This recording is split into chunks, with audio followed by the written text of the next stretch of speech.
Really ముఖ్యంగా social media యోధులకు నా హృదయపూర్వక ధన్యవాదములు. నా పేరు నరేష్ చిట్లబాయ్ అంటారు. కొనసాగే మంది చెప్తున్నాను. నేను national dance choreographer, Telugu film industry artist. దాదాపు అంటే మా ఊరి పేరు వచ్చి చీకటిమాండపల్లి.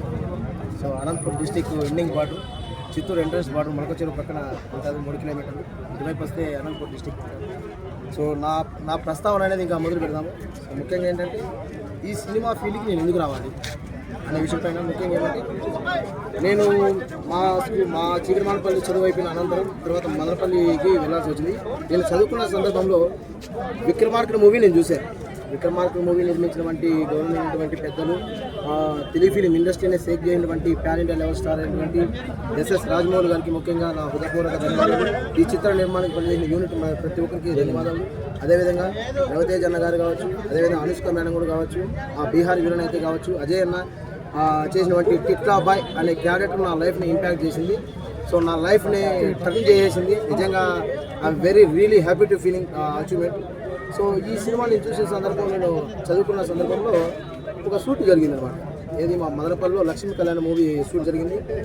నందమూరి కళ్యాణ్ రామన్ గారు ఇందులో హీరోగా చేశారు. మూవీ డైరెక్టర్ వచ్చేసి తేజ గారు. మన తెలుగు ఫిలిం ఇండస్ట్రీకి తొలి అడుగు వేసినటువంటి నేల మా మదనపల్లి ఘనత. నిజంగా thank you so much. Kajal madam గారు ఇప్పుడు మంచి స్థాయిలో, ఉన్నతమైన స్థాయిలో ఉన్నారు. మంచి మూవీస్ కూడా చేస్తున్నారు. నిజంగా thank you God and everything. So ఇంకా కథలోకి పోదాం. ఏంటంటే దాంట్లో మా బీటీ కళాశాలలో బీటీ కళాశాల అనేది ఎక్కడుంది? బీటీ కళాశాల అనేది భారతదేశంలో ఉన్న 140 కోట్ల యొక్క ప్రతి ఒక్క దేశభక్తుల యొక్క సగౌరవంగా తల ఎత్తుకొని పాడగలుగుతున్నారంటే డాక్టర్ బిఆర్ ప్రపంచ మొట్టమొదటి నోబెల్ గ్రహీత డాక్టర్ రవీంద్రనాథ్ ఠాగూర్ గారు, మంచి రచయిత, కవి. సో ఇతను వచ్చేసి మా మదనపల్లి బీటెక్ కళాశాలకు రావడం జరిగింది 1913లో. The morning song of India అంటారు గాయస్. యాక్చువల్గా చెప్పాలంటే జనగణమన అనేది ఏమంటే the morning song of India. దానికి ట్యూనింగ్ చేశారు మా కాలేజీలో 1913లో. ఈ కళాశాల ఎక్కడుందంటే ఈ కళాశాలను ఎవరు నిర్మించారంటే అమ్మగారు అనివిశెట్టి అమ్మగారు ఈ యొక్క బీటీ కళాశాల నిర్మించడం జరిగింది. ఎంతోమంది మహనీయులు, ఎంతోమంది ఘన చరిత్ర కలిగినటువంటి ఇప్పుడు ఉన్నటువంటి విద్య, వైద్య, వైజ్ఞానిక అన్ని రంగాల్లో సీఎం అయినటువంటి వాళ్ళు ఉన్నారు. అదేవిధంగా ఈ యొక్క ప్రస్తావన అనేది మీరు గూగుల్లో సెర్చ్ చేయంగా, ఇన్స్టాగ్రామ్ చూసినా కానీ మీకు ప్రత్యక్షంగా పరోక్షంగా మీకు ఉండగలుగుతాయి. నేను అదే బీటీ కళాశాలను వచ్చినటువంటి ఒక వ్యక్తిని. సో ఇక్కడ జరిగే సందర్భంలో నాకు చిన్న సిచ్యువేషన్ జరిగింది. షూటింగ్లో బిజీగా ఉన్నటువంటి అజయ్ అన్న గారు కొద్దిగా ఫ్రీ టైంలో వచ్చి అన్నగా నేను లైవ్లో చూడడం జరిగింది. అప్పుడు అన్న ఫ్రీ టైంలో వచ్చి చూశారు షూటింగ్ టైంలో. అదే టైంలో నేను షూట్ జరుగుతుంది. ఏం షూట్ జరుగుతుందంటే ఇక్కడ అజయ్ అన్న గారు శ్రీనివాస్ రెడ్డి గారిని చేజింగ్ సీన్ ఉంటుంది. వాళ్ళ అప్పుడు రూమ్లో బంధించింటారు. అప్పుడు వెళ్ళి సీన్ జరుగుతుంది.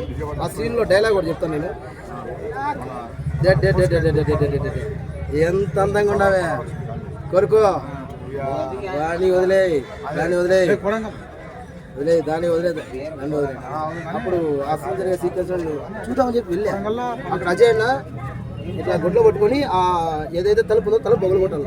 ఆ సీన్ జరిగే సిచ్యువేషన్లో అన్న నాకు కలిసాడు. సినిమాలు చూడటము మళ్ళీ దగ్గరగా చూడడం అనేది ఆశ్చర్యం వేసింది. నాకు చాలా హ్యాపీగా ఫీల్ అయినా. సరే ఏముంది చేస్తాను చూద్దామని చెప్పి వెళ్ళేటప్పుడు అక్కడ ప్రొడక్షన్ వాళ్ళు ఉన్నారు. ఎవరు సారీ ఏమనుకోద్దండి, ఎవరు పడితే వాడు వచ్చేదాన్ని మీ ఊర్లో జరిగే ఏమన్నా జాతర అనుకుంటున్నావా లేకపోతే మీ వీధి నాటకాలు అనుకుంటాడు. ఫస్ట్ బయట వెళ్ళాను. వాడి అమ్మ ఏంది అని ఆశ్చర్యపోయినా. నేను ఒకటే లక్ష్యం పెట్టుకున్నా, ఎవరైతే ఏదైతే వాళ్ళు ఉన్నారో వాళ్ళ మాటలకి నిదర్శనం ఈరోజు నేను దాదాపుగా సెబాస్టియన్ మూవీలో చేశాను, సైతాన్ అనే ఓటీటీ వెబ్ సిరీస్లో చేశాను, అదేవిధంగా న్యూసెన్స్లో చేశాను, ఈ మధ్య వచ్చినటువంటి స్కూల్ లైఫ్ మూవీలో చేశాను, విధాత అనే మూవీ రిలీజ్ దగ్గరలో ఉంది. అదేవిధంగా మన రామోజీ ఫిలిం సిటీలో కాంతారా 113 ఎపిసోడ్ మీరు విజువల్స్ యూట్యూబ్లో చూడొచ్చు. సో అక్షరజ్యోతి మూవీ నేను నిర్మించబోతున్నాను. సో అదేవిధంగా హరినగరం అనే డిమో ఫిలిం కూడా చేశాను. దాదాపుగా మా మదనపల్లిలో ఉన్నటువంటి డైరెక్టర్ ద్వారా ఏఎం ఫనీ ఛానల్లో దాదాపు 25 షార్ట్ ఫిల్మ్ చేశాను. మంచి నటుడిగా గుర్తింపు వచ్చింది. నన్ను ఎంతగా అభిమానించి నరేష్ నువ్వు బాగా చేయగలవు, సో మాకు విలన్గా నువ్వు యూట్యూబ్కు మన ఛానల్ మంచి పాపులేషన్ ఉంటుంది, నువ్వు నటుడుగా విలన్గా ఇట్లే ముందుకు కొనసాగించి మీ ప్రోత్సాహమే దీనికొంచెం చాలా నాకు ఏదైతే మాటలు అన్నారో ఆ మాటలు నేను ఒక లక్ష్యంగా పెట్టుకున్నాను. దీనికి సమాధానం నేను చూపించగలగాని ఒక కార్యసాధికుడిగా, ఒక ఎడ్యుకేషన్గా, ఒక డెడికేషన్గా దీని యొక్క మెలకువలు తెలుసుకోగలిగాను. అదేవిధంగా నేను నేషనల్ డ్యాన్స్ కొరియోగ్రాఫర్గా నెహ్రూ యువ కేంద్ర ఆర్గనైజేషన్ తరఫున, సెంట్రల్ గవర్నమెంట్ తరఫున తమిళనాడు, కర్ణాటక, చిత్తూరు, ఒడిస్సా, పంజాబ్ జలంధర్లో జరిగినటువంటి నేషనల్ ఇంటిగ్రేషన్ క్యాంపులో సర్టిఫికేట్ అథారిటీ.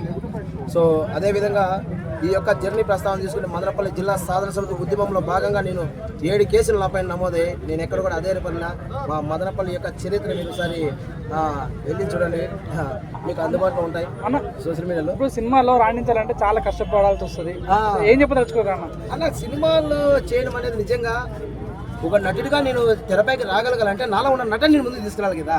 నాలో నటన లేకుండా ఇండస్ట్రీని తప్పులు పట్టడం అనేది అది అబద్ధం. మీరు మోసపోతున్నారు కాబట్టి మీరే అవకాశం ఇస్తారు. నాకు ఏదైనా అవకాశం ఉంటే ఒకటి ఇవ్వండి.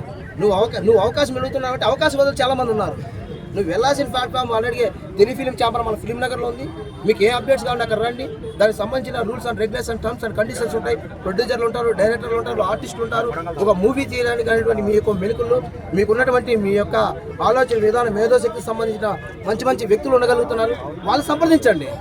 కొత్త వాళ్ళని ఎంకరేజ్ చేయరు అన్నట్టు కొత్త వాళ్ళు ఎంకరేజ్ చేయడం అనేది తప్పు కాదు. ఇప్పుడు కొన్ని వేల కోట్ల లక్షల బడ్జెట్ పెట్టి సినిమాలు తీయగలుగుతున్నారు. ఒక రోజు షూట్ డిలే అయితే అది ఎంత బడ్జెట్ లాస్ అవుతుందో మీకు అందరికీ తెలిసిన విషయం. నేను మళ్ళీ ప్రత్యేకంగా చెప్పనవసరం లేదు. వాడి కోసం కాదు ఇది సినిమా తీస్తాడు. ఇది సినిమా రిలీజ్ కావడానికి వీళ్ళు ప్రయత్నించగలుగుతారు. ఇక్కడే కొత్త ఆర్టిస్టులు తీసుకోగలుగుతారు, కానీ ఆ సందర్భం రాగలదు. ఎందుకంటే ఇక్కడ ముఖ్యంగా ప్రధానంగా డైరెక్షన్ డిపార్ట్మెంట్ ఏదైతే ఉండగలుగుతారో వాళ్ళకు ఉన్నటువంటి ప్రణాళిక నిర్దేశపరంగా డైరెక్ట్ చెప్పే మాటలను బట్టి వాళ్ళు ప్రొడ్యూసర్స్ కావచ్చు, డైరెక్టర్ కావచ్చు, వీళ్ళ యొక్క మెలుకులు తెలుసుకోగలిగిన తర్వాత దీన్ని ఎలా నేను నిర్మించగలగలను, ఎలా మన సినిమా రిలీజ్ చేయాలనే విషయం పైన చర్చనీయాంశంగా మారిన తర్వాత కొత్త వాళ్ళకు అవకాశం ఉన్నప్పుడు ఇస్తారు 100%. అది ఇప్పుడు ఎంతో మంది ఊరు నుంచి ఎర్రబస్ ఎక్కొచ్చి హీరో కావాలి శ్రీనగర్ కాలనీ చాలా తిరుగుతూ ఉంటారు. అలాంటి వాళ్ళకి ఏం చెప్పదలుచుకున్నావు అన్న? ఏం లేదన్నా, నీలో దమ్ముంది, నువ్వు మంచిగా ప్లాట్ఫామ్ యూట్యూబ్స్ మీలాంటి చాలా మంది ఉన్నారు. ఇక్కడంతా మీరంతా చేసినటువంటి ఈ సేవకు నిజంగా 100 వందనాలు చెప్తాను. ఈ రోజు ఎందుకంటే ఈ స్థాయిలో ఇక్కడ వరకు మనం రాగలిగినామంటే ఎక్కడో యూట్యూబర్స్ ఉన్నారు, సోషల్ మీడియా ఇన్ఫ్లుయెన్స్ ఉన్నారు, యూట్యూబర్స్ ఉన్నారు. ఏం డబ్బు తీసుకోవట్లేదు కొంతమంది. మీరు మంచి సక్సెస్ అయింది, మీరు డబ్బు రావట్లేదా? హైదరాబాద్కు కావాలని, సక్సెస్ కావాలని దేనిపైన వస్తున్నామంటే ఎవరైనా హైదరాబాద్ పని నుండి నేను ఆడ మారుమూల ప్రాంతంలో ఉండే నరేష్ అనే వ్యక్తిని ఇప్పుడు మదనపల్లిలో జరిగినటువంటి న్యూస్ షూటింగ్ ద్వారా నన్ను డైరెక్టర్ గారు ప్రకాష్ రెడ్డి గారు నన్ను సెలెక్ట్ చేసుకుని మన హైదరాబాద్ తీసుకొని వచ్చారు. పీపుల్ మీడియా ఫ్యాక్టరీ వల్ల నన్ను ఇక్కడ తీసుకొని వచ్చారు. ఇక్కడ తీసుకొని వచ్చిన తర్వాత డాగ్ హౌస్ దగ్గర, లంగర్ హౌస్ దగ్గర షూట్ జరిగింది. అక్కడ షూట్ ఎందుకు నాలో నటుడిగా వాళ్ళు గుర్తించగలిగిన అంటే ఇక్కడ దగ్గర వచ్చిన నన్ను హ్యాపీగా ప్రొడక్షన్ బాగా చూసుకున్నారు, మంచిగా నన్ను నా సౌకర్యాన్ని బాగా చూసుకున్నారు, మంచి హ్యాపీగా చూసుకోలేం. అంతేగాని దాంట్లో నాది న్యూసెన్స్లో ఒక డైలాగ్ ఉంటుంది, నేను కరుణాకర్ రెడ్డి రైట్ హ్యాండ్గా చేసిన అందులో ఒక డైలాగ్ ఉంటుంది. ఎట్లా ఉంటుందంటే, అన్నా నేను ఒక అబ్బాయిని కొడతా ఉంటాను, సరే సీను ఏంటంటే ఒకటి కొడతా ఉంటుంది, ఇట్లా కొడతా అంటే అప్పుడు ఒక డైలాగ్ ఉంది, అన్నా ఇలా కొడుకులైనా సెంటర్లో పడి కట్టల పైన సినిమా పోస్టర్లు అతికిచ్చుంటారు అనే డైలాగ్ ఉంటుంది. ఇలాంటివి చేయగలగాలంటే మనం ఆర్టిస్ట్గా మనం బాగా మెలుకులు తెలుసుకోగలగాల. సాధన మెయిన్ ఇంపార్టెంట్. ఇక్కడ డెడికేషన్ లేకుండా ఇది లేకోకుండా ఇండస్ట్రీని తప్పు పట్టాల్సిన అవసరం అయితే లేదు బ్రదర్. నేను మంచి స్టూడియోస్కి వెళ్తున్నాను. మా గురుగారు ఏవిఎం మురళి గారు దాదాపు 1200 సినిమాలకు ఆయన మంచిగా ఎంతోమంది స్టార్ట్ చేసినటువంటి వ్యక్తి. అలాంటి వ్యక్తి దగ్గర నేను ఉంటున్నాను. ఈ సినిమా అతి దగ్గరలో కూడా మన మూవీ అప్డేట్స్ కూడా మీకు దగ్గరలోనే నేను మీ ముందుకు వచ్చి మళ్ళీ నేను అప్డేట్ ఇస్తాను.